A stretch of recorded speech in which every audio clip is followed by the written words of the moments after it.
আমরা সবাই উচ্চতর ডিগ্রি লাভ করে ঢাকা বিশ্ববিদ্যালয় থেকে আমরা পাশ করে আসছি, কথা বলেন। আমরা সামান্য শিক্ষিত, অথবা একেবারেই মূর্খ, অথবা আমাদের নিম্ন পর্যায়ের শিক্ষা নিয়ে আমরা কৃষিকাজ করতেছি, ঠিক না? তো আমাদের উপর লেভেলে, আমাদের কোন লেভেলে? আমরা যারা কৃষক। আচ্ছা বলেন, আজকে থেকে নিয়ে স্বাধীনতার পরবর্তী সময় 40 বছর আগে, কয় বছর আগে? এখন থেকে নিয়ে 40 বছর আগে, স্বাধীনতা 10-12 বছর পরে আমাদের বাংলাদেশ তখন ছিল কিনা? কথা বলেন। আমি বলতেছি, মশওয়ারা করতেছি আমি আপনাদের সাথে, বুঝতে হবে, খেয়াল করতে হবে, তাহলে ইনশাআল্লাহ আল্লাহ তাআলা আমাদের জেহেনের মধ্যে এই বিষয়টা ঢুকাই দেবেন ইনশাআল্লাহ। তো বলতেছিলাম, আমাদের ওই সময়টা দেশের, বাংলাদেশের অস্তিত্ব কি পৃথিবীর মধ্যে ছিল নাকি ছিল না? বাংলাদেশের জনসংখ্যা ছিল 8 থেকে 9 কোটির মতো, তাই না মুরব্বী? ওই সময়টা এমন অবস্থা ছিল।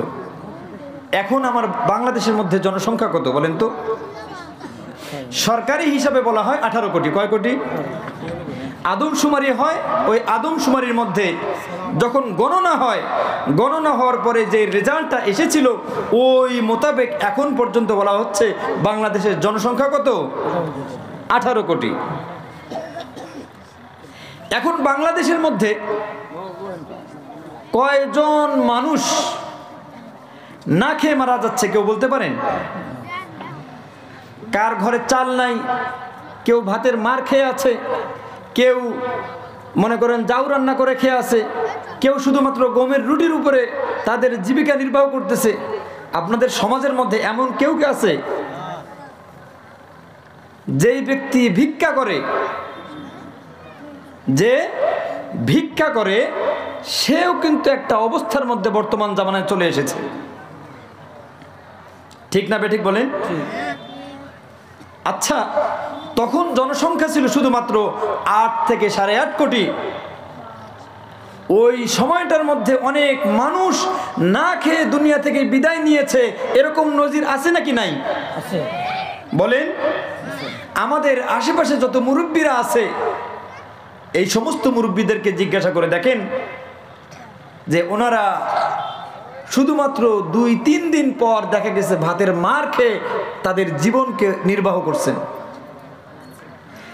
কোনো বড়লোক বাড়িতে যদি ভাত রান্না হইতো, ওই ভাত থেকে কেউ ভাতের মার, আমরা আমাদের আঞ্চলিক ভাষা বলি ভাতের মার, কেউ চেয়ে নিয়ে এসে তাদের বাচ্চাদেরকে খেয়ে তাদের জীবন বাঁচিয়েছিল।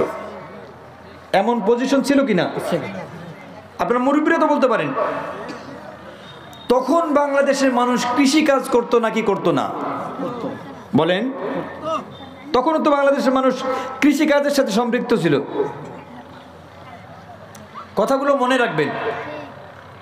তখনও বাংলাদেশের মধ্যে কৃষক ছিল এবং কৃষিকাজ ছিল। এবারে আমরা যারা রাজমিস্ত্রি কাজ করি, আমরা মানুষের বাড়ি, পাকা বাড়ি বানাই, আমাদের আঞ্চলিক ভাষায় তাদেরকে আমরা রাজমিস্ত্রি বলি। আপনারা কি বলেন? আপনারাও রাজমিস্ত্রি বলেন। এই সমস্ত রাজমিস্ত্রিরা যখন বাড়ি নির্মাণ করে, আপনি একটা 3 তলা বিল্ডিং করবেন, বিষয়টা কি এমন হয় যে একজন কন্ট্রাক্টরকে আমার পছন্দ হয়ে গেল, আমি তাকে ডেকে বললাম যে ভাই, আমি এখানে একটা 3 তলা বিল্ডিং করব, 2000 স্কোয়ার ফিট জায়গার মধ্যে, তুমি তোমার মন মতো আমাকে এটা করে দাও। এটা কি হয় না? যে 3 তলা বাড়ি করবে সে আগে তার প্রস্তুতি নিয়ে ইঞ্জিনিয়ারের কাছে গিয়ে একটা ডিজাইন করে, একটা নকশা করে, তারপরে কন্ট্রাক্টরের হাতে দিয়ে বলে যে আমার যে ডিজাইনটা এখানে আছে এই ডিজাইনে আমাকে বাড়িটা বাস্তবায়ন করে দাও। কোনটা করে? মিস্ত্রিকে সরাসরি বলে যে তুমি আমার 3 তলা বাড়ি বানায় দাও, নাকি তার প্ল্যান প্রোগ্রাম অনুযায়ী বাড়িটা বানাইতে বলে? কোনটা বলে বলেন? প্ল্যান অনুযায়ী, প্রোগ্রাম অনুযায়ী তার বাড়িটা বানাইতে বলে। আচ্ছা, বিষয় কি এমন আছে যে যারা ইঞ্জিনিয়ার হয়, যারা ইঞ্জিনিয়ার হয় তারা কি বই পড়ে ইঞ্জিনিয়ার হয়, লেখাপড়া করে ইঞ্জিনিয়ার হয়, নাকি আসমান থেকে কয়েকটা ইঞ্জিনিয়ার পড়ে? কথা বলেন। লেখাপড়া করে, পড়াশোনা করে, পরীক্ষা দিয়ে তারপরেই কিন্তু তারা ইঞ্জিনিয়ার হয়। আচ্ছা, ইঞ্জিনিয়ারদের বই সবগুলো কি আসমান থেকে নাজিল হয়, নাকি এগুলো মানুষের লিখিত?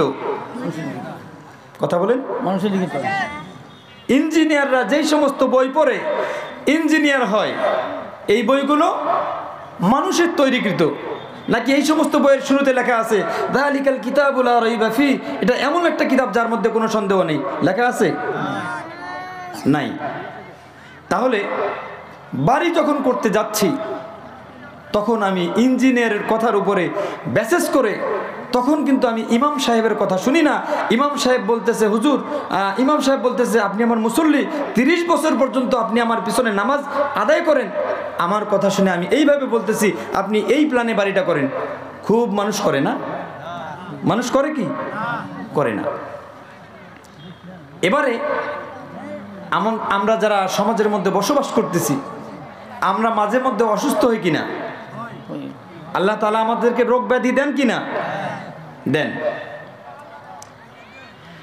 তো আমাদের সমাজের মধ্যে ডাক্তার আছে কয়েকটা তবকার, কয়েক ধরনের ডাক্তার আছে। যেমন পল্লী চিকিৎসক আছে, MBBS আছে, FCPS আছে, এবং তার উপরে আরো বড় বড় ডিগ্রিধারী ডাক্তার আছে, ঠিক না? আমাদের যখন কারো পেটের মধ্যে পাথর হয় অথবা কারো একটা অপারেশন করার প্রয়োজন পড়ে, আমাদের বাজারের মধ্যে সবচেয়ে নাম করা যে পল্লী চিকিৎসক আছে তাকে আমরা গিয়ে এই কথা বলি যে ভাই, আপনাকে আমি খুব মহব্বত করি, আপনাকে আমি খুব পছন্দ করি, আমার বাড়ির যার জ্বর হোক না কেন, যার মাথা ব্যথা হোক না কেন, আমি সব সময় আপনার কাছ থেকে ঔষধ নিয়ে যাই। আপনি আমাকে এই যে আমার অ্যাপেন্ডিসাইডের ব্যথা, আমার কিডনির মধ্যে সামান্য একটা পাথর, আপনি একটু দয়া করে অপারেশন করে আমার এই কিডনির পাথরটা বের করে দেন। বলে কেউ? বলেন, কেউ কি বলে? না, বলে না। তারপরে MBBS ডাক্তার আছে। MBBS ডাক্তারকে সরকার পারমিশন দিয়ে দেয় সমস্ত প্রকারের কাটা ফাঁসা যেটা আছে, যে যেই বিষয়ের উপরে পড়াশোনা করবে তাকে সেই বিষয়ের পারমিশন সরকারিভাবে দিয়ে দেওয়া হয়।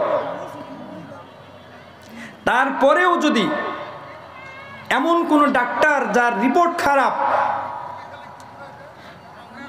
আমাদের এখানে পঞ্চগড়ের মধ্যে যে মেডিকেল কলেজ আছে, এই মেডিকেল কলেজের মধ্যে একজন ডাক্তার আছে যে অপারেশন করলে 100 জনের মধ্যে 50 জন মারাই যায়। 100 জন যদি অপারেশন করে 50 জন মানুষ দুনিয়া থেকে বিদায় নেয়। আচ্ছা বলেন তো, কে কে খুশি হয়ে তার কাছে অপারেশন করাইতে যাবেন? যাবেন কেউ? কারণ আপনি তার ব্যাড রিপোর্ট জানেন, আপনি তার যে আমল নামা, তার যে হিস্ট্রি সম্পূর্ণটা আপনি জানেন। এই জন্য যখন অপারেশনের ব্যাপার থাকে আসে, তখন আপনি, সে যদিও MBBS ডিগ্রিধারী ডাক্তার, আপনি তার কাছে যান না। কেন? আপনার মরণের ভয় আছে। আপনি তখন নিজেকে নিয়ে চিন্তা করেন, হতে পারে ডাক্তার কোনো ভুলভাবে আমাকে অপারেশন করে আমাকে দুনিয়া থেকে বিদায় দিয়ে দেবে, আমি ওই ডাক্তারের কাছে যাব না। মোহতারাম হাজরিন, এখন বলেন, ডাক্তাররা যে সমস্ত কিতাবাদি পড়ে ডাক্তার হয়, এই সমস্ত কিতাবগুলো সরাসরি ঈসা আলাইহিস সালাতু ওয়াস সালামের উপরে নাজিল হয়েছিল। বলেন, হযরত মুহাম্মদ মুস্তাফা সাল্লাল্লাহু আলাইহিস সালাতু ওয়াস সালামের উপরে নাজিল হয়েছিল। এগুলো আসমানি কিতাব। বলেন, এগুলো কি আসমানি কিতাব? না, এগুলো আসমানি কিতাব নয়। তাহলে ওই যে ডাক্তাররা ডাক্তার হয়, ইঞ্জিনিয়াররা ইঞ্জিনিয়ার হয়, এনাদের বইগুলোর মধ্যে ইংলিশ বই আছে, বাংলা বই আছে, নানাবিধ ভাষার মধ্যে বই আছে। ইতিহাসে কোনোদিন কেউ দেখেছেন যে শুধুমাত্র বই পড়ে কোনো প্রাতিষ্ঠানিক শিক্ষা না নিয়ে কারো কাছে, মনে করেন শুধুমাত্র বই পড়ে ডাক্তার হয়ে মানুষের অপারেশন করেছে? শুনেছেন কেউ কোনোদিন? শোনেননি? তাহলে বোঝা গেল এটা শুধুমাত্র বই পড়ে কোনোদিন ডাক্তার হওয়া যায় না। একজন ডাক্তার 6 বছর পড়াশোনা করার পরে তারপরে যখন তার ডিগ্রি নেওয়া শেষ হয়ে যায় তখন সাথে সাথে তাকে আবার অপারেশন করার পারমিশন দেওয়া হয় না, তাকে ইন্টার্নি করতে হয় কোনো অভিজ্ঞ ডাক্তারের তত্ত্বাবধানে থেকে। ঠিক না ঠিক বলেন? তাকে কোনো মেডিকেল কলেজ হাসপাতালের মধ্যে গিয়ে দাঁড়িয়ে থাকতে হয় তা সিনিয়র ডাক্তাররা কিভাবে অপারেশন করে, আবার শিক্ষা অর্জন করার পরে আবার তাকে ইন্টার্নি করতে হয়। তাহলে শুধুমাত্র বই পড়ে ডাক্তার হওয়া যায় না। এবার মুহতারাম হাজিরিন, দুনিয়ার সামান্য এই সমস্ত বিষয়গুলো যেগুলো ডাক্তার আল্লাহ তাআলা বলেছেন সবাইকে ডাক্তার হওয়ার জন্য, কেউ যদি ডাক্তার না হয় কিয়ামতের ময়দানে তাকে ধরা খাইতে হবে, এমন কি কোনো আয়াত আছে, কোনো হাদিস আছে? ইঞ্জিনিয়ার যদি কেউ না হয় তাহলে আল্লাহর শাস্তির সম্মুখীন হতে হবে, এরকম কোনো আয়াত আছে? নাই। তাহলে দুনিয়াবি শিক্ষা এই বিষয় যতগুলো বললাম, ডাক্তার, ইঞ্জিনিয়ার, তারপরে কৃষকের ব্যাপারটা যখন আসলো, আবার আমাদের কৃষক উচ্চ লেভেলে যারা আছে যারা কৃষিবিদ, শুধুমাত্র বই পড়ে কিন্তু কৃষিবিদ হওয়া যায় না। শুধুমাত্র বই পড়ে কৃষিবিদ হওয়া যায় না। ডাক্তারদের সহযোগিতা হিসাবে থাকে আবার নার্স। কি থাকে? নার্স। গোটা বাংলাদেশের যদি সমস্ত নার্সরা একত্রিত হয়ে আগামীকালকে মিছিল বের করে যে আমরা কোনো ডাক্তারদেরকে মানি না, আমরা আজকে থেকে নিজেরাই চিকিৎসা করব, আমরা আজকে থেকে নিজেরাই ইনজেকশন দেব, আমরা আজকে থেকে নিজেরাই অপারেশন করব, কোনো ডাক্তারদের তত্ত্বাবধানে আমরা থাকবো না, কেউ মানবেন? কৃষকরা যদি বলে আমরা কোনো কৃষিবিদদের পরামর্শ নেব না, আমরা আমাদের বাপদাদা 14 গোষ্ঠী যেভাবে আগে না খেয়েছিল আমরা ওইভাবে চাষাবাদ করব, আপনাদের কোনো পরামর্শ নেব না, আমরা আমাদের মন মতো সব কিছু করব, তাহলে বলেন আগে যে 8 কোটি মানুষ ছিল তখন না খেয়েছিল, এখন আমরা এত মানুষ হওয়া সত্ত্বেও আমাদের সবার ঘরের মধ্যে ধান চাল পর্যাপ্ত পরিমাণে আছে, এটা কি শুধুমাত্র কৃষকের পরিশ্রমের ফল, নাকি আমাদের উপর লেভেলে যেই সমস্ত কৃষিবিদ যারা গবেষণা করে উন্নত মানের বীজ বের করেছেন তাদেরও অবদান আছে? বলেন, তাদেরও অবদান আছে। আমাদের যখন আমরা সাধারণ কৃষক এবং কৃষিবিদ সবাই মিলে যখন একটা উদ্যোগ নিয়ে ভালো কোনো যখন আমরা গবেষণা অনুযায়ী কাজ করতে থাকি, তখন দেখা যায় যে এই জমিতে আগে আমার বাপদাদার আমলে 1 বিঘা জমির মধ্যে ধান হইতো 50 মণ, 1 বিঘা জমির মধ্যে ধান হতো 5 মণ, এখন ওই একই জমির মধ্যে আমার ধান হচ্ছে 50 মণ। তাহলে শিক্ষা এবং কর্ম দুইটা যখন একত্রিত হয়ে গেছে, ফলাফল ভালো নাকি খারাপ? একটা সময় মানুষের ডায়রিয়া হলে, কলেরা হলে মানুষকে আর বাঁচানো যেত না। নজির দেখেন নাই কেউ এখানে? আমরা যারা মুরব্বী আছেন, আমাদের এখানে মুরব্বী যারা আছেন কম বেশি অনেকে দেখেছেন, বসন্ত রোগ যদি কারো উঠতো তাহলে ওই মানুষটাকে আর বাঁচানো যাইতো না। কলেরা রোগ হলে আর মানুষকে বাঁচানো যাইতো না। তখনও ডাক্তার ছিল কি না? কিন্তু এত শিক্ষিত, এত উচ্চ শিক্ষিত ডাক্তার তখন ছিল না। মুহতারাম হাজিরিন,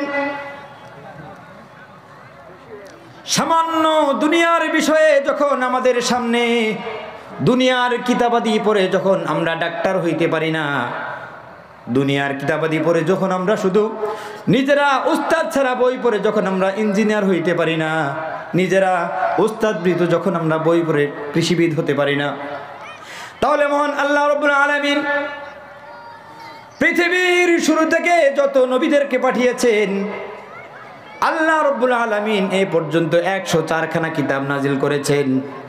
আর আল্লাহ তাআলা এই 104খানা কিতাবের আল্লাহ তাআলা শিক্ষক হিসাবে পাঠিয়েছেন প্রায় লক্ষাধিক। 104খানা কিতাব আল্লাহ তাআলা পাঠিয়েছেন। সমস্ত নবীদেরকে কিতাব দেওয়া হয়েছে, সমস্ত নবীদেরকে কিতাব দেওয়া হয় নাই। কিন্তু আল্লাহ তাআলা পৃথিবীতে এমন একটি কিতাব নাজিল করেন নাই যেই কিতাবের সাথে আল্লাহ তাআলা নবীকে পাঠান নাই। কিতাব পাঠিয়েছেন, পরবর্তী নবী পাঠিয়েছেন, নবী এসেছে, নবী আসার পরে পূর্ববর্তী নবীর যে কিতাব ছিল ওই কিতাবের উপরে আমল করেছে। ওই কিতাবের উপরে আমল করার পরে পরবর্তীতে যখন আবার নবী এসেছে, এমন দেখা গেছে ওই কিতাবের উপরে আবার ওই নবী আমল করেছে। শিক্ষকবিহীন কেউ কোনোদিন পরিপূর্ণ হতে পারে না।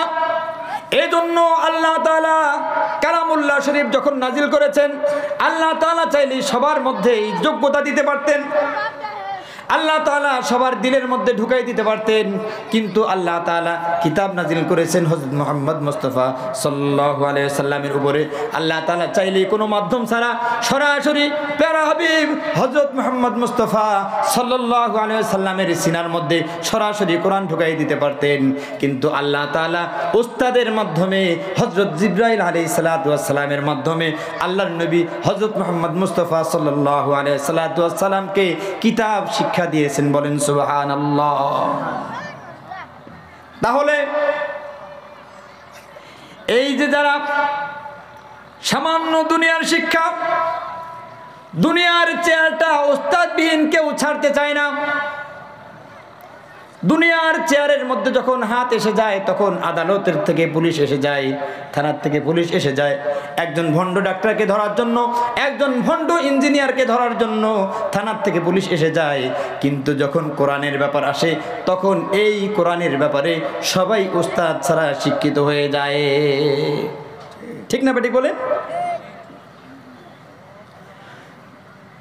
মুসলমান ভাইয়েরা রে আমার, আল্লাহ তাআলা কিতাব নাজিল করেছেন।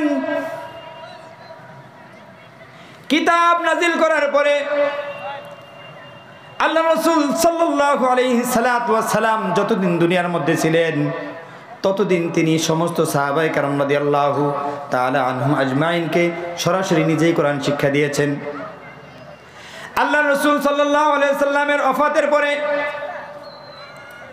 বিদায় হজের ভাষণে আল্লাহ রাসূল সাল্লাল্লাহু আলাইহি সাল্লাতু ওয়াস সালাম সোয়া লক্ষ সাহাবীকে লক্ষ্য এবং উদ্দেশ্য করে বললেন, ও আমার সাহাবীরা, বাল্লিগু আন্নী ওয়ালাউ আয়া, ও আমার সাহাবীরা, আমার থেকে যদি তোমার কাছে একটা কথাও চলে যায়, একটা কথাও যদি তুমি বুঝে থাকো, তাহলে তোমার জিম্মাদারি হচ্ছে, তোমার যে ভাইয়েরা এখানে উপস্থিত নেই, তোমার জিম্মাদারি হচ্ছে তোমার সেই ভাইদের কাছে এই বাণীটা পৌঁছায় দেওয়া।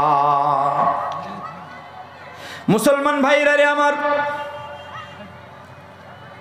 আল্লাহ রাসূল সাল্লাল্লাহু আলাইহি সাল্লাম যাওয়ার পরে আল্লাহ রাসূল সাল্লাল্লাহু আলাইহি সাল্লাম বলেন, আনা খাতামুন নবিয়্যিন লা নাবিয়্যা বাদি, আমি শেষ নবী।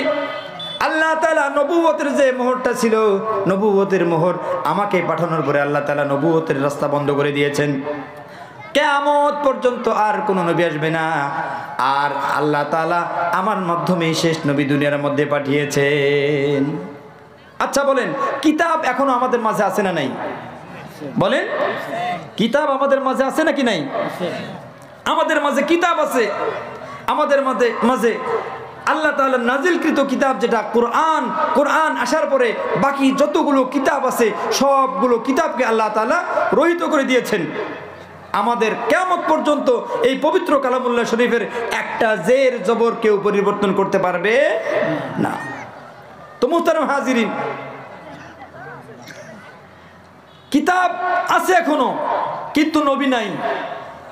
এই কিতাব কি চলবে নাকি বন্ধ থাকবে?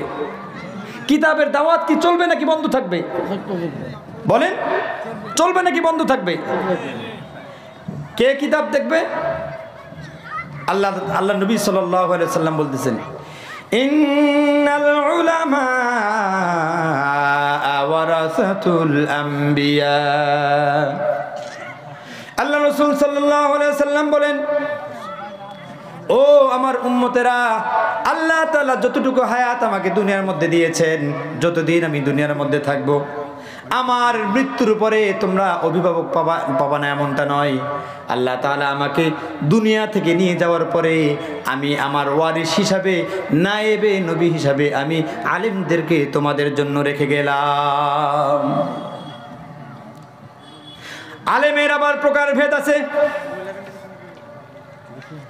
যারা মাজারের মধ্যে পূজা করে, মাইজ ভান্ডারের মধ্যে গিয়ে যারা মাজারের মধ্যে পূজা করে, তাদের মধ্যেও আলেম আছে। আট রশির মধ্যে যারা বাঁশ নিয়ে, গরু নিয়ে, উট নিয়ে যারা ওখানে গিয়ে পূজা করে, তাদেরও কিন্তু আলেম আছে। আবার যারা কাদিয়ানি সম্প্রদায়, তাদের মধ্যেও আলেম আছে। যারা সাদিয়ানি সম্প্রদায়, তাদের মধ্যেও আলেম আছে। বলেন ঠিক না বেঠিক? আলেম আছে, ঠিক আছে। আলেমের প্রকারভেদ আছে। যেমনি ভাবে মাইজ ভান্ডারের কয়েকজন আলেম যদি গোটা বাংলাদেশের মধ্যে মিছিল করে বলে আমরা যা বলবো তাই আমাদেরটাই মানতে হবে, আর আমাদেরটা যদি না মানা হয় তাহলে কালকে থেকে আমরা হরতাল ঘোষণা করব।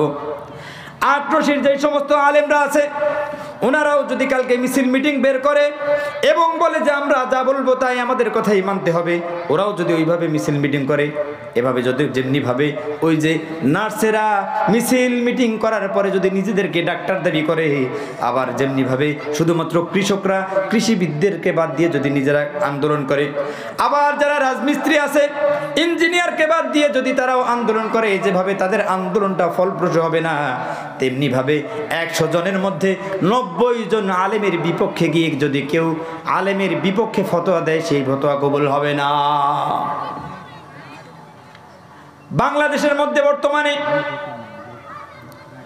যতগুলো কুচক্রী মহল আছে, ইসলাম নিয়ে যারা ষড়যন্ত্র করে, তাদের মধ্যে অন্যতম ষড়যন্ত্রকারী হচ্ছে সাদিয়ানি গ্রুপ। এই সাদিয়ানি গ্রুপকে যখন আপনি বলবেন আল্লাহ তাআলার রাসূল সাল্লাল্লাহু আলাইহি সাল্লাম নায়েবে নবী বানিয়েছেন ওলামায়ে কেরামকে, আর ওলামায়ে কেরাম যেই পাশে মত দিচ্ছে আপনার তার মতের বিপক্ষে যাচ্ছেন কেন? তখন ওই সাদিয়ানি গ্রুপ বলবে যে আমাদের সাথে আলেম আছে। কিন্তু ভাই, আল্লাহ তাআলা আপনাকে বিবেক দিয়েছেন, আল্লাহ তাআলা আপনাকে বুদ্ধি দিয়েছেন, আপনি আপনার বিবেক দিয়ে খাটান, আপনি আপনার বুদ্ধি দিয়ে খাটান। গোটা বাংলাদেশের সমস্ত ওলামায়ে কেরামরা যেই পক্ষে আছে, আর সামান্য 2-1টা নামধারী মৌলভী তাদের সাথে আছে, তারা যেই দাবিটা করতেছে তাদের দাবি ঠিক হবে, নাকি ওলামায়ে কেরাম যেই দাবি করতেছে সেই দাবি ঠিক হবে? বলে ওলামায়ে কেরাম, ম্যাক্সিমাম ওলামায়ে কেরাম যেই পাশে রায় দেবে সেই রায়টাই কি হবে? কবুল হবে। তো মোহতারাম হাজিরিন, এখন আমরা নিজেদের মধ্যে কামড়াকামড়ি করে, নিজেদের মধ্যে ঝগড়া করে আমাদের নিজেদের অবস্থা আমরা নিজেরাই খারাপ করে ফেলতেছি। আমার যখন রাজমিস্ত্রির ব্যাপার আসে আমি বুঝি, চিকিৎসকের ব্যাপার যখন আসে আমি বুঝি, ইঞ্জিনিয়ারের ব্যাপার যখন আসে আমি খুব সহজেই বুঝে যাই। কিন্তু আমার ধর্মের ব্যাপারে যখন কথা আসে আমি কেমন যেন নির্বুদ্ধি হয়ে যাই। কেন এমনটা হবে? আমার তো এক কথাই মেনে নেওয়া উচিত ছিল, ওলামায়ে কেরাম যেইভাবে ফয়সালা দেবে আমরা সেইভাবে চলবো। কেন আমরা ওলামায়ে কেরামের বিপক্ষে গিয়ে চলবো? ওলামায়ে কেরাম কোরআন হাদিস নিয়ে সব সময় গবেষণা করতেছেন। ওলামায়ে কেরাম আমাদের জন্য তাদের জীবনকে সব সময় কুরবানি করতেছেন। ভাই, আপনার যেমন মানুষের কাছে হাত পাততে লজ্জা লাগে, আমরা যারা মাদ্রাসার মধ্যে খেদমত করি, আমরা যারা মাদ্রাসার মধ্যে চাকরি করি, আমাদেরও মানুষের কাছে হাত পাততে লজ্জা হয়। আপনার কাছে যখন যাই আপনি 10 টাকা দেন, 10,000 টাকার কথা শোনান। আপনার বাড়িতে যখন এক মুষ্টি ধান আনার জন্য যাই, একটা প্লেটে করে 1 প্লেট ধান দেন, এতগুলো কথা বলেন। আপনি আমাদের জায়গায় আপনাকে একটু বসিয়ে দেখিয়েন যে লজ্জা, কত বড় লজ্জা আমাদেরকে লাগে। আচ্ছা বলেন তো, এই যে আপনারা এতগুলো বাজে মন্তব্য করেন, এই মাহফিলগুলো হচ্ছে, টাকা কালেকশন করতেছে বাজারে বাজারে, আপনাদের কাছে যাচ্ছে, দিচ্ছেন 5 টাকা, শোনাচ্ছেন 50 টাকার কথা, মাহফিল করা বন্ধ হয়ে গেছে, মাদ্রাসাগুলো বন্ধ হয়ে গেছে। বিষয়টা কি এমন? ইয়ারফা'িল্লাহু আল্লাযীনা আমানু ওয়াল্লাযীনা উতুল ইলমা দারাজাত। ওয়া ক্বালা তাআলা কুল হাল ইয়াস্তাবিল্লাযীনা ইয়ালামুনা ওয়াল্লাযীনা লা ইয়ালামুন। দেখেন, আল্লাহ তাআলা আমরা এখানে যারা উপস্থিত আছি আমরা ইমানদার নাকি বেঈমান বলেন তো? বলেন, আমরা ইমানদার নাকি বেঈমান? আমরা ইমানদার। বলতেছিলাম যে আপনাদের যেমন হাত পাততে লজ্জা লাগে, আমাদেরও হাত পাততে তার চাইতে আরো বেশি লজ্জা লাগে। কেননা আমাদের লজ্জা আপনাদের চাইতে আরো কয়েক গুণ বেশি। আপনি আপনার লুঙ্গিটাকে একদম হাঁটুর উপরে উঠিয়ে লেংটি পাততে বিন্দু পরিমাণ চিন্তা করবেন না। আর আমার লুঙ্গিটা যদি সামান্য হাঁটুর উপরে উঠে যায়, আমার মন চায় যে আমি নিজে মাটির ভিতরে ঢুকে যাই। লজ্জা আপনাদের চাইতে আমাদের বেশি, কিন্তু তারপরেও ওই যে জিম্মাদারি, নাইবে নবীর জিম্মাদারি, আমরা মানুষের মধ্যে দাওয়াত দিচ্ছি, মানুষের বাচ্চাদেরকে কোরআন শিক্ষা দিচ্ছি, মানুষের বাচ্চাদেরকে ইলম শিক্ষা দিচ্ছি, যাতে এই যে ইলমের ধারাটা আল্লাহ তাআলা দুনিয়ার মধ্যে একদম অব্যাহত রাখে, এটা যেন কিয়ামত পর্যন্ত চলতে থাকে। এই জন্যই কিন্তু আমরা এতটা লজ্জাহীন হয়ে আপনাদের কাছে বারবার হাত পাততেছি আর আপনাদের কাছে বলতেছি আমাদেরকে সামান্য সাহায্য করেন। আপনাদের সামান্য সাহায্য নিয়ে আমরা দিনের কাজকে সামনের দিকে এগিয়ে নিয়ে যাচ্ছি। তো মুহতারাম হাজিরিন, আমাদেরকে ফকির ভাবিয়েন না, আমাদেরকে ফকির ভাবিয়েন না। দুনিয়ার মধ্যে আমরা যত মানুষ বসবাস করতেছি, সবগুলো মানুষ দুই ভাগে বিভক্ত। কয় ভাগে? কথা বলেন। আমরা সবগুলো মানুষ কয় ভাগে বিভক্ত? দুই ভাগে বিভক্ত। এক নম্বর ইমানদার, আর এক নম্বর হচ্ছে বেঈমান। ইমানদার ফ্যাক্টরটা বাদ দেন। এক প্রকার হচ্ছে আস্তিক, আর এক প্রকার হচ্ছে নাস্তিক। কোন প্রকার? এক প্রকার আস্তিক, আরেক প্রকার হচ্ছে নাস্তিক। আচ্ছা, আপনাদের এই বিষয়ে হিন্দু আছে না নেই বলেন? একটু আগে আসেন, মেহরবানি করে একটু আগে আসেন, একটু কষ্ট হচ্ছে, একটু আগে আসেন। তো বলতেছিলাম আপনাদের এলাকার মধ্যে হিন্দু আছে নাকি নাই? আছে। যদি হিন্দু থেকে থাকে, কোনো হিন্দু ব্যক্তি যদি মারা যায়, তাকে খুব আমরা যেভাবে আমাদের কেউ আত্মীয় স্বজন মারা গেলে আতর, গোলাপ জল, তারপর সুন্দরভাবে সম্মানের সাথে দাফন করে দিই, এভাবে তারা দাফন করে নাকি চিতায় উঠে আগুন দিয়ে জ্বালিয়ে দেয়? কোনটা করে? তাদের ধরনের বিশ্বাস হচ্ছে কোনো একটা মানুষ দুনিয়ায় থাকা অবস্থায় যদি ওদের ঈশ্বরে যে ওদের ভগবানের যেটা বিধান, এই বিধান যদি কেউ ভঙ্গ করে, ওই যে অবয়বটা আছে ওটা নিয়ে যদি আবার কেউ ওই ভগবানের সামনে যদি উপস্থিত হয়, তাকে ভগবান ক্ষমা করবে না, আর যদি তাকে পুড়িয়ে দেওয়া হয় ভগবান তাকে ক্ষমা করে দেবে। এটা তাদের বিশ্বাস।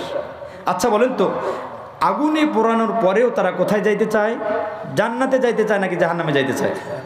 স্বর্গে নাকি নরকে? তাদের উদ্দেশ্য কি? স্বর্গে যাওয়া। আমরা যারা, তাহলে বোঝা যাচ্ছে হিন্দুরাও স্বর্গে যাইতে চায়, কেউ নরকে যাইতে চায় না।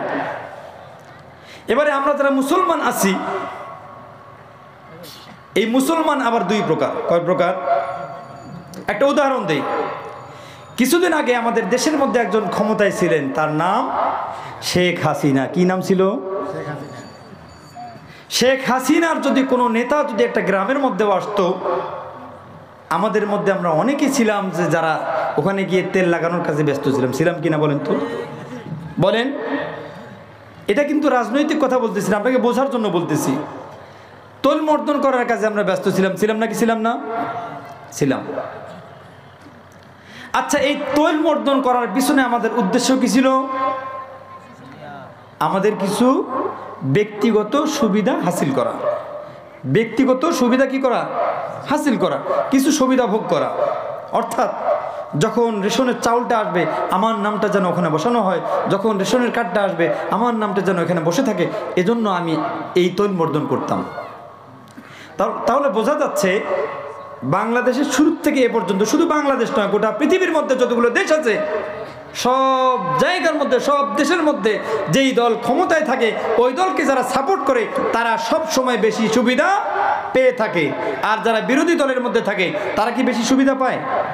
বলেন।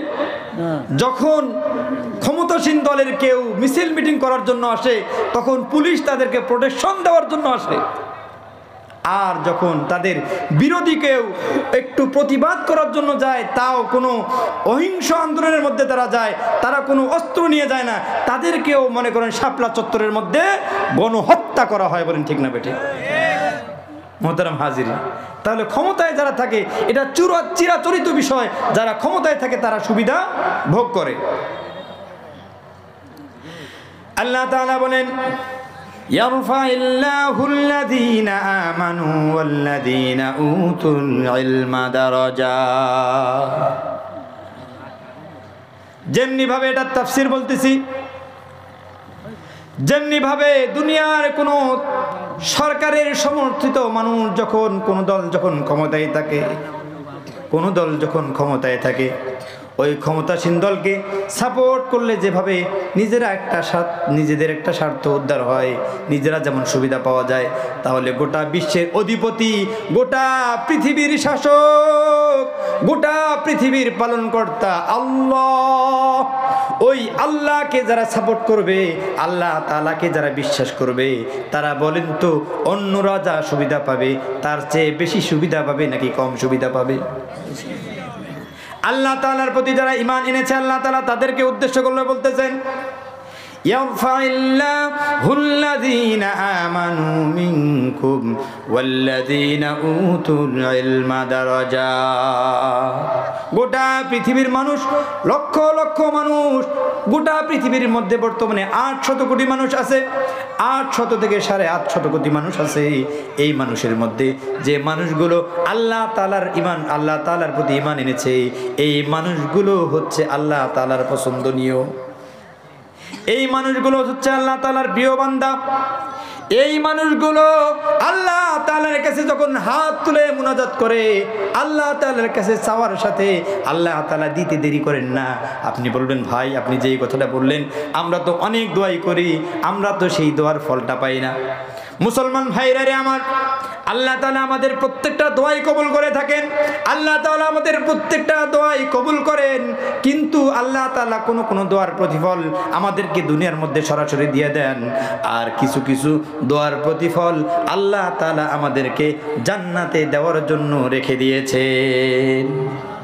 তাহলে আমরা কি সুবিধাভুক্ত দল নাকি সুবিধা ছাড়া? বলেন বলেন। এখন যারা ছাত্র সমন্বয়ক আছে, কথা বুঝবেন, যারা ছাত্র সমন্বয়ক আছে, যারা ছাত্রদের সাথে আন্দোলন করেছিল, তারা যেখানে আন্দোলন করতেছে পুলিশ ওখানে গিয়ে প্রোটেকশন দিচ্ছে কিনা বলেন? যারা ক্ষমতায় আছে, যারা এই অন্তর্বর্তীকালীন সরকারকে যারা সাপোর্ট করতেছে, তারাও কিন্তু সুবিধা পাচ্ছে। তো মুহতারাম হাজিরিন, এখন আসেন ক্ষমতাসীন দলের একজন সাধারণ সাপোর্টার, একজন সাধারণ সাপোর্টার এবং ক্ষমতাসীন দলের এমপি, কথা বোঝেননি? ক্ষমতাসীন দলের একজন সাধারণ সাপোর্টার এবং একজন এমপি, দুইজনের মর্যাদা কি এক হয়? না। কথা বলেন, বুঝতেছেন কিনা বলেন? আমার মনে হচ্ছে আপনারা বুঝতেছেন না। ক্ষমতাসীন দলের একজন সামান্য সাপোর্টার, আমরা যারা ভোট দেই, আমাদের ভোটেই তো সবাই এমপি হয়, তাই না? একটা আসনের মধ্যে যদি 2-3 লক্ষ ভোট থাকে, আমাদের 2-3 লক্ষ ভোটারের কমপক্ষে বেশিরভাগ ভোট নিয়ে তারপর সে এমপি হয়, তারপরে আমাদের সবার প্রতিনিধি হিসেবে সে সংসদে যায়। বিষয়টা এমন না? তাহলে এই যে আমরা তার সাপোর্ট করে আমরা তাকে এমপি বানিয়ে দিলাম, আচ্ছা বলেন তো আমাদের ভোটেই এমপি, তার মর্যাদা এবং আমাদের মর্যাদা কি এক হবে নাকি আলাদা হবে? এক হবে নাকি আলাদা হবে? তাহলে ক্ষমতাসীন দলের এমপি যখন, আপনার যদি কেউ মারাও যায়, কথা বুঝবেন, আপনার একটা ট্রেনের টিকিটের প্রয়োজন, আপনার একটা ট্রেনের যদি টিকিট হয়, আপনার বাচ্চা ঢাকা বিশ্ববিদ্যালয়ে গিয়ে পরীক্ষা দিয়ে ওখানে ভর্তি হইতে পারবে, একটা টিকিটের কারণে আপনার বাচ্চা যাইতে পারতেছে না। কিন্তু ওই যে মনে করেন এমপি সাহেবের সাথে যার আরো ঘনিষ্ঠ সম্পর্ক, একজনের এমপি সাহেবের সাথে খুব ভালো সম্পর্ক, তখন ওই এমপি সাহেব কি করলো, একটু ফোন করে দিল যে ভাই আমাকে একটু ব্যবস্থা করে দেন। আচ্ছা বলেন তো, এমপি সাহেব যখন কাউন্টারে ফোন করবে তখন মনে হয় টিকিটের ব্যবস্থা হবে না? হবে নাকি হবে না বলেন? হবে নাকি হবে না? আল্লাহ রাসূল সাল্লাল্লাহু আলাইহি ওয়াসাল্লাম বলেন, কিয়ামতের দিন 3 তবকার মানুষ আল্লাহ তাআলার কাছে সুপারিশ করবে। তাদের মধ্যে 1 নাম্বার হচ্ছে আম্বিয়া, 2 নাম্বার হচ্ছে উলামা, 3 নাম্বার হচ্ছে শুহাদা। আল্লাহ রসুল সাল্লাল্লাহু আলাইহি সাল্লামের হাদিস অনুযায়ী আল্লাহ রসুল সাল্লাল্লাহু আলাইহি সাল্লাম আল্লাহ তাআলা যাদেরকে সুপারিশ করার অনুমতি দিয়েছেন তারা হচ্ছে ভিভিআইপি, এবং তার পরবর্তী স্থান যারা উলামা তাদের অবস্থান হলো ভিআইপি। এমপি সাহেব যখন আবার নিজের জন্য টিকিট করার জন্য যায়, তাকে কোনো কিছু বলতে হয় না, বলার আগেই তার জন্য একটা এসি কেবিন ফ্রি করে দেওয়া হয়। কোনো প্লেনের টিকিট নাই, সৈয়দপুর থেকে ইমার্জেন্সি কাজে তাকে ঢাকার মধ্যে যাইতে হবে, তার জন্য স্পেশাল ফ্লাইটের ব্যবস্থা করা হয়। তেমনিভাবে দুনিয়ার মধ্যে আমরা যারা সাধারণ মুসলমান আছি, আমাদের মুসলমানদের সাধারণ মুসলমান ইমানদার আল্লাহ তাআলা আমাদেরকে পছন্দ করেন, তার চাইতেও বেশি পছন্দ করেন উলামায়ে কেরামকে। তাহলে আমরা যারা উলামায়ে কেরাম আছি, উলামায়ে কেরামকে হিংসা করা যাবে না। আল্লাহ রসুল সাল্লাল্লাহু আলাইহি সাল্লাম বলেন, কুন আলিমান, তুমি আলেম হও, আও মুতাআল্লিমান, যদি তুমি আলেম হইতে না পারো তাহলে তুমি আলেমের ছাত্র হও, আর যদি তুমি আলেমের ছাত্র হইতে না পারো, আও মুস্তামিয়ান, আলেমের কথা শুনে আমলকারী হও, আর যদি তাও হতে না পারো তাহলে আও মুহিব্বান, তাহলে তুমি আলেমকে মহব্বতকারী হয়ে যাও। যখন তুমি আলেমকে এই 4 গুণের মধ্যে যদি কোনো একটা গুণ তোমার মধ্যে থাকে, কিয়ামতের ময়দানে আল্লাহ তাআলা তোমাকে জান্নাতি বানাবেন।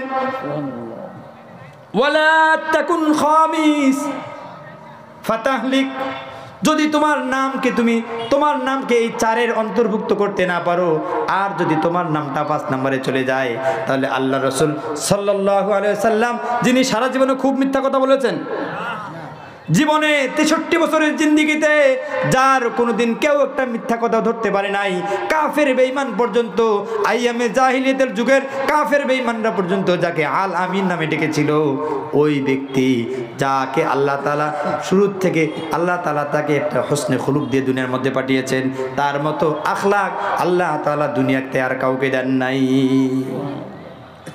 আল্লাহ রাসূল সাল্লাল্লাহু আলাইহি সাল্লাম বলতেছেন যে যদি তোমার নাম এই 4-এর মধ্যে অন্তর্ভুক্ত না হয়, আর যদি তোমার নামটা 5ম নম্বরে যায়, ফাতাহলিক, আল্লাহ তাআলা তোমাকে ধ্বংস করে দেবেন। বলেন কে কে ধ্বংস হওয়ার জন্য রাজি আছেন? কেউ আছেন? কেউ নাই। মুহতারাম হাজিরিন, আমাদেরকে আলেমদেরকে সম্মান করতে হবে, মহব্বত করতে হবে, ভালোবাসতে হবে। যখন আমি আলেমকে মহব্বত করনেওয়ালা হব, যখন আমি আলেমকে ভালোবাসনেওয়ালা হব, যখন আমি আলেমকে মহব্বতকারী হব, পছন্দকারী হব, ওই যে ভিআইপির সাথে সামান্য সম্পর্ক থাকার কারণে যেভাবে আমার টিকিটের ব্যবস্থা হয়ে যায়, এমপি সাহেবের সাথে আমার অন্তরঙ্গ সম্পর্ক থাকার কারণে এমপি সাহেব আমার না হওয়া কাজটাও ভালোভাবে করে দেয়। 9 বছর 10 বছর যাবত ঘুরতেছি, আমার জমি খারিজ হয় না, কিন্তু এমপি সাহেব যখন ওই অফিসের মধ্যে 1 মিনিট ফোন করে বলেছে, বলার 10 মিনিটের মধ্যে আমার জমি খারিজ হয়ে গেল।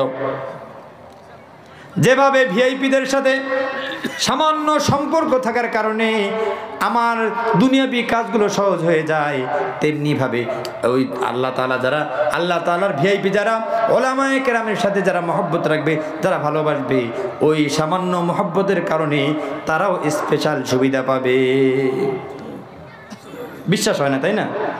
এর মন গড়া বলতেছি, কোরআন এবং হাদিস থেকে বলতেছি।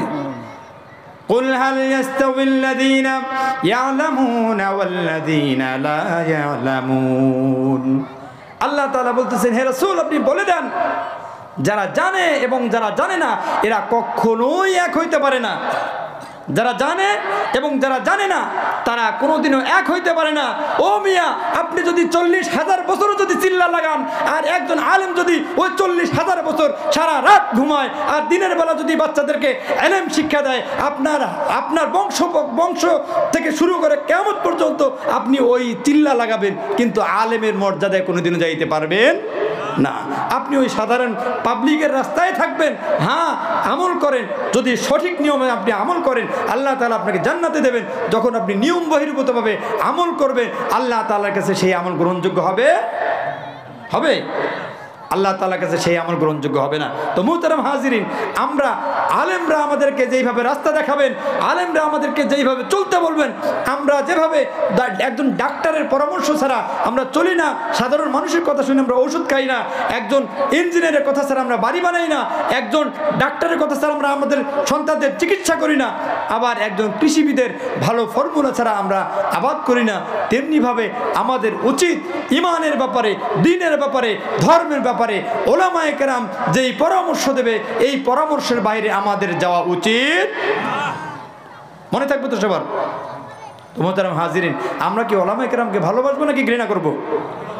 আমরা কি বলবো যে আমাদের ওলামা